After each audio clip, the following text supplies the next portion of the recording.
Hello friend, welcome back to my YouTube channel. आज मैं आप सबके लिए लेकर आई हूँ प्रोटीन, फाइबर, कैल्शियम से भरपूर हेल्दी और टेस्टी लड्डू। अगर आपके हाथ, पैर, घुटने, कमर में दर्द रहता है, हड्डियाँ कमज़ोर है या खून की कमी है या पेट से जुड़ी कोई बीमारियाँ हैं, तो ऐसे में आपके लिए ये लड्डू बहुत ही फ़ायदेमंद होने वाला है। तो आपको करना क्या है, ऐसे में रोज़ एक लड्डू आपको 2 से 3 महीने लगातार खाना है। ये लड्डू बहुत ही हेल्दी है, तो आपकी जो सारी परेशानियां हैं वो सब खत्म हो जाएगी। तो चलिए फ्रेंड, इसको बनाना शुरू करते हैं और मैं बताती हूँ कि मैंने इस लड्डू को किस तरीके से बनाया है।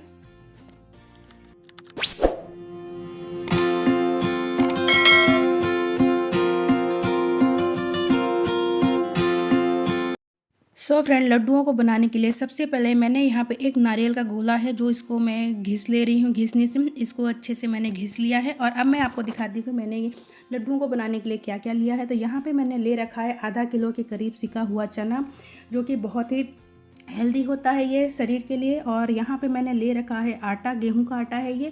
और इसको मैंने मेजरमेंट करने के लिए एक कटोरी ली थी, जिस कटोरी से मैंने 3 कटोरी आटा लिया है। आप आटे को कम ज़्यादा कर सकते हैं। और इसके बाद में मैंने यहाँ पे ले रखा है एक कटोरी में गोंद, जो कि ये 50 ग्राम से ज़्यादा ही है। इसके बाद में यहाँ पे मैंने 10-15 जो छुहारे होते हैं उसको कूट के रखा है। यहाँ पे मैंने इलायची पाउडर बना लिया है। इसके बाद में 1 किलो के करीब मैंने गुड़ ले रखा है, और ये अपना जो घिसा हुआ नारियल है उसको ले लिया है। और यहाँ पे ले रखा है मैंने 100 ग्राम के करीब मखाने भी आप कम ज़्यादा कर सकते हैं, क्योंकि मैं जो लड्डू बना रही हूँ उसकी मात्रा जो है ज़्यादा है। यहाँ पे 200 ग्राम मैंने लिए हैं बादाम। और यहाँ पे ले रखा है 1 कटोरी भर के किशमिश जो है कम ही है। यहाँ पे 200 ग्राम ले रखे हैं मैंने काजू, और काजू बादाम मैंने सेम मात्रा में ले रखी है। यहाँ पे ले रखा है तरबूज के बीज। यहाँ पे ले रखा है खसखस, जो कि 1 कटोरी है। मैंने यहाँ पे सभी मेजर कर रखा है कटोरियों में भर भर के। आप इन सभी को कम ज़्यादा कर सकते हैं। तो चलिए फ्रेंड, बनाना शुरू करते हैं बिना किसी देरी के। तो सबसे पहले यहाँ पे लेते हैं मिक्सर का जार, और ये जो सिके हुए चने हैं इनको हम जार में डाल के इसको बारीक करके इसको पीस लेंगे, क्योंकि इसका भी एक आटा तैयार करना है। तो ये जो सारे चने मैंने ले रखे हैं इसको यहाँ पे पीस लेती हूँ। और गाइस, ये चना ना बहुत ही हेल्दी होता है। चना और किशमिश खाने से भी हड्डियाँ मजबूत होती है। डेली सुबह में ये चीज़ खाना चाहिए। तो यहाँ पर देखिए, मैंने इसको मिक्सर में पीस के तैयार कर लिया है। और इसको भी मैंने कटोरी से 3 कटोरी लिया है। इसको भी मैंने कम ज़्यादा नहीं किया है, आप उसको चाहें तो कम भी कर सकते हैं। तो यहाँ पे रखती है कढ़ाई में मैंने डाला है घी। और हाँ गाइस, मैं आपको बता दूँ, जो घी है तो इन सभी लड्डुओं को बनाने के लिए करीब मुझे 1.5 किलो घी लगा है। और थोड़ा थोड़ा करके जैसे मैं घी का यूज़ करती जा रही, तो मैंने एक साथ बता दिया कि मुझे पूरा घी कितना लगा है। 1.5 किलो घी लगा है। यहाँ पे सबसे पहले हम जो गोंद है उसको भून लेते हैं। और गोंद को ना थोड़ा थोड़ा करके ही इसको फ्राई करना है, क्योंकि गोंद जब कढ़ाई में डालते हैं तो ये फूल के ज़्यादा हो जाती है, इसलिए हमें थोड़ा थोड़ा करके डालना है। यहाँ पे पहली बार में मेरे से थोड़ा ज़्यादा हो गया था, घी की मात्रा कम थी, तो मैंने थोड़ा घी और डाला। इसके बाद में ये अच्छे से खिल के बढ़िया फूल के तैयार हो गई है। तो एक बार का इसको मैंने भून लिया है, और अभी हम दूसरी बार फ्राई करके इसको निकाल लेंगे। तो यहाँ पे गोंद जो है ना मेरी मैंने पूरा निकाल लिया है। और अब हम वापस से इसमें घी डालेंगे, और जो ये काजू और बादाम ले रखे थे इसको भी करीब 2 से 3 मिनट तक हमें अच्छे से भूनना है, ब्राउन होने तक। क्योंकि गाइस, ये जो घी है, घी से हम इन सभी ड्राई फ्रूट्स को अच्छे से भून लेंगे ना, तो इसका एक बहुत ही अच्छा सा और टेस्टी फ्लेवर आता है।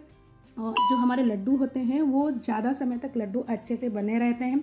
उसमें आप 3 से 4 महीने तक लड्डुओं को आराम से रख सकते हैं, और उसमें कोई ख़राबी नहीं आएगी। और जैसे कि अभी ठंड का महीना है, ठंड वैसे ख़त्म होने वाली थी, तो मैंने सोचा कि मैं ये रेसिपी आज आप लोगों के साथ में शेयर कर दूँ। बहुत टाइम से मैंने शेयर नहीं किया था, और मेरे चैनल पे इसकी कोई रेसिपी भी नहीं थी, तो आज मैंने आप लोगों के सामने इसकी रेसिपी शेयर कर रही हूँ। तो गाइस, यहाँ पे फिर मैंने घी डाल के जो मखाने हैं उसको ले लिया है।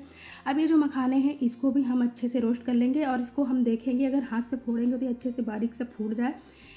इस कंडीशन में इसको इस कंडीशन तक हमें इसको जो है ना भूनना है। तो ये भी अच्छे से हो चुका है, और अब हम इसको भी निकाल लेंगे, क्योंकि क्या रहता है ना कि पैकेट में रहता तो एक नरम सा हो जाता है। तो इसको भी हमने घी में अच्छे से फ्राई कर लिया है। वापस से मैंने उसी कढ़ाई में घी डाला है, और ये जो नारियल गोला मैंने घिस के रखा था इसको भी हम इसी घी में फ्राई कर लेंगे। इसको भी मैंने ब्राउन होने तक भुना है, और इसमें करीब सभी चीज़ों को भूनने में मैं 2 से 3 मिनट का टाइम ले रही हूँ, किसी में कम किसी में ज़्यादा। बट इसको मैंने 2 मिनट तक अच्छे से भुना है, ब्राउन होने तक।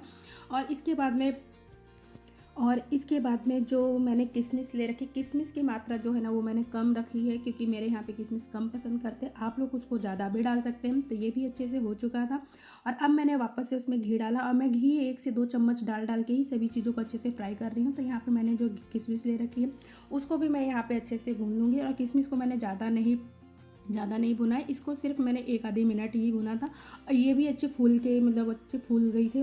और ये देखिए ये भी रेडी हो चुकी है, इसको भी मैंने निकाल लिया है। अब वापस से उसी कढ़ाई में मैंने घी डाला है, मैं उसी में सब चीज़ भून रही हूँ। तो ये थोड़ा सा जो है ना काली सी हो गए थे, काले काले से मतलब हो रही है कढ़ाई में। और अभी हमने जो खसखस लिया था, आप लोगों के यहाँ क्या बोलते हैं इसको मुझे नहीं पता, हम लोगों के यहाँ इसको खसखस के दाने बोलते हैं, बारीक बारीक दाने होते हैं। इसको भी मैंने 2-3 मिनट तक अच्छे से ब्राउन होने तक भून लिया है। इसको जो बादाम का कलर होता है उस कलर तक इसको भूनना है।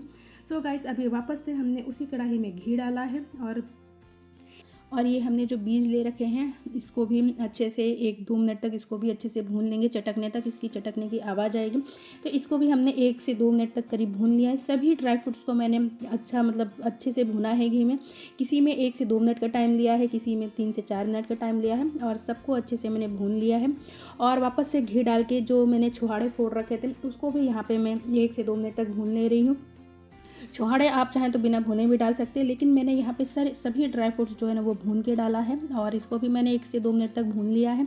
और अब वापस से हम उस कढ़ाई को साफ़ करके और अब घी जो है ना 3 से 4 चम्मच डालेंगे। घी की मात्रा आप ज़्यादा करेंगे क्योंकि हमने जो आटा ले रखा है तो उसको अब भूनना है। तो यहाँ पर मैंने 3 चम्मच के करीब यहाँ पे घी डाला है और बाद में भी अगर लगा तो 1 आधी चम्मच और डालूंगी। और यहाँ पे मैंने जो आटा ले रखा है तो उसको भूनूंगी। और गाइस, इसको धीमी आंच में इसे बहुत ही अच्छे से भूनना है और इसको भूनने में मुझे 10 से 12 मिनट का टाइम लगा है। तो इसको पूरा 10 से 12 मिनट तक मैंने इसको धीमी आंच पे कंटिन्यू चलाते हुए इसको भूना है, एकदम ब्राउन होने तक इसको भूनना है। और आप लोगों ने देखा होगा कि जो आटा होता है, जैसे कि कथा वगैरह होती है तो उसमें भी लोग इसका पंजीरी का प्रसाद बनाते हैं, तो बस सेम वैसे ही इसको भूनना है। तो गाइस, इसको भूनने में मुझे पूरा 13 मिनट का टाइम लगा था और मैंने इसको बहुत ही अच्छे से भुना है। तो गाइस, ये देखिए मेरा जो आटा है वो भी भुन चुका है और इसका कलर जो है वो चेंज हो चुका है। और इसको भुनने के बाद में फिर मैं अब इसको निकाल लूँगी और फिर वापस से इसी कढ़ाई में घी डालूँगी। और जो मैंने चना जो था उसको उसको भी पीस रखा था उसको भी भूनूँगी। तो उसको भूनने में मुझे ना कम समय लेना है क्योंकि वो पहले से ऑलरेडी सिका हुआ रहता है, उसको हमें ज़्यादा नहीं भूनना है, उसको कम भूनना है। तो यहाँ पे मैंने वापस से कढ़ाई साफ़ करके इसमें भी घी डाला 2 चम्मच के करीब। और गाइस, ये जो घी है ना मेरा घर का बना हुआ घी है, जो मैं घर पे बनाती हूँ, उसी घी से मैंने ये लड्डुओं को बनाया है। और घर का बना हुआ घी ना बहुत ही टेस्टी होता है, अपना एकदम शुद्ध रहता है, उसमें कोई मिलावट नहीं रहती है। सो गाइस, यहाँ पे मैंने 3 कटोरी भर के जो चने का आटा है वो भी ले लिया है और इसको भी मैं भूनूंगी। और इसको भूनने में मैंने कम से कम 5 से 6 मिनट का टाइम लिया है। जो मैंने गेहूँ का आटा भुना है उससे पूरा आधा टाइम लिया है। तो गाइस देखिए, ये भी अच्छे से भुन चुका है और इसको भी अब हम कम निकाल लेंगे।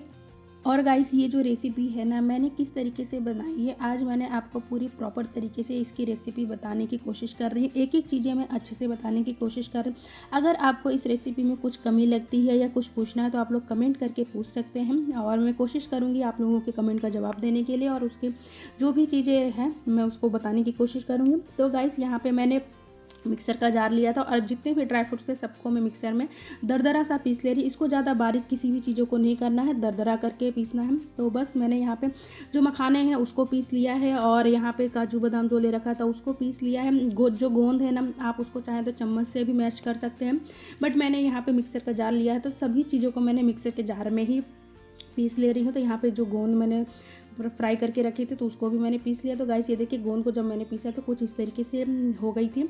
और यहाँ पे जो छुहाड़े थे ना वो बड़े बड़े पीस में थे, तो उसको भी मैंने थोड़ा सा पीस के उसको भी मैंने हल्का बारीक कर लिया है। और ये जो किशमिश था, जितने भी ड्राई फ्रूट्स है, सबको मैंने यहाँ पे अब मैं मिक्स कर ले रही हूँ। और फिर अब मैं लूँगी एक बड़ी परात और बड़ी परात में इन सभी को अच्छे से मिक्स करूँगी। तो यहाँ पे सारे ड्राई फ्रूट्स जो है वो तैयार हो चुके हैं और आप लोग देख सकते हैं ड्राई फ्रूट्स की मात्रा कितनी ज़्यादा है। यहाँ पे जो खसखस के दाने मैंने भून रखे थे उसको भी ले लिया है। और अब मैंने यहाँ पे ली है एक बड़ी सी परात, इसी में मैंने जो आटा भून रखा है उसको ले लूँगी। और ये चने का आटा है, गेहूं का आटा है, दोनों को इसको मैंने यहाँ पे मिक्स कर लिया है। और बाकी जो ड्राई फ्रूट्स थे सबको एक थाली में मिक्स कर रखा था वो भी सब मैंने इसमें डाल दिया है। और इसके बाद में क्या करेंगे, एक कढ़ाई में मैं घी गर्म कर रही हूँ। यहाँ पर जो इलायची पाउडर था उसको भी मैंने इसमें मिला दिया है और अब जो घी है उसको मैं गरम करूँगी और गरम गरम घी इसमें मिलाऊंगी। इसके बाद ये जो लड्डू हैं उनको बांधूंगी। तो यहाँ पे मैंने जो गुड़ है, गुड़ मैंने ले लिया। और गाइस मैं आपको बता दूं कि गुड़ जो है ना, मैंने जो पहले ले रखा था वो थोड़ा पतंजलि वाला गुड़ था, तो काले कलर में था।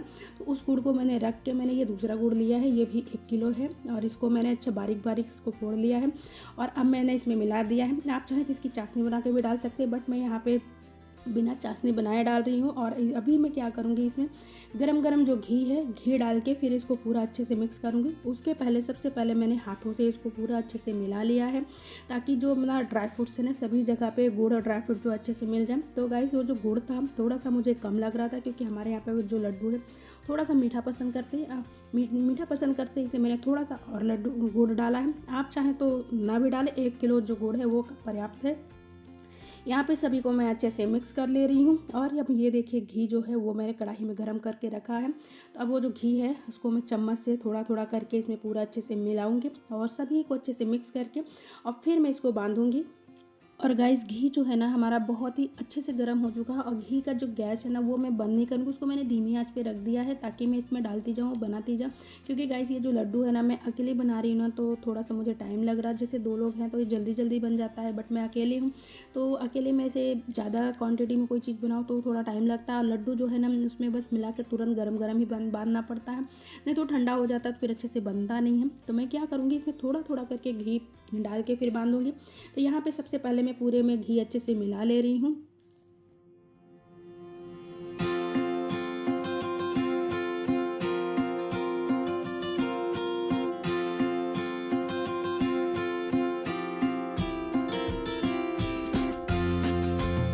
सो गाइस सबको मैंने अच्छे से मिक्स करके अभी यहाँ पे दबा दिया है, ताकि ये ठंडे ना हो, क्योंकि घी है और ठंड के मौसम में घी जो है ना बहुत जल्दी ठंडा हो जाता है। तो यहाँ पे मैंने इनको दबा के रख दिया, ताकि सारा जो अपना मसाला है वो गर्म रहे। और देखिए मैं यहाँ पे अपने दोनों हाथों से इन लड्डुओं को बना ले रही हूँ। तो गाइस आप लोग भी अपने अपने घरों में बनाइए और ठंड के मौसम में है इन लड्डुओं के मज़े लीजिए, क्योंकि ये लड्डू ना बहुत ही फ़ायदेमंद है, बहुत ही हेल्दी और टेस्टी है। सबके लिए ये बहुत फ़ायदेमंद है, बच्चे हो बड़े हो किसी के लिए भी हो, सबके लिए बहुत ही फ़ायदेमंद है। तो गाइस यहाँ पे देखिए मैंने सारे लड्डुओं को बना के रख लिया है। तो फ्रेंड चलिए अब अपने इस वीडियो को यहीं पे एंड करते हैं। रेसिपी पसंद आए तो प्लीज़ लाइक शेयर जरूर कीजिएगा। मेरे चैनल पे कोई नया है तो प्लीज़ चैनल को सब्सक्राइब कर लीजिए, ताकि ऐसी ही अच्छी अच्छी रेसिपी जो है आप तक पहुंचती रहे। तो चलिए फ्रेंड बाय बाय, जय श्री कृष्णा। मिलेंगे अपने नेक्स्ट वीडियो में। Thank you for watching, bye bye bye.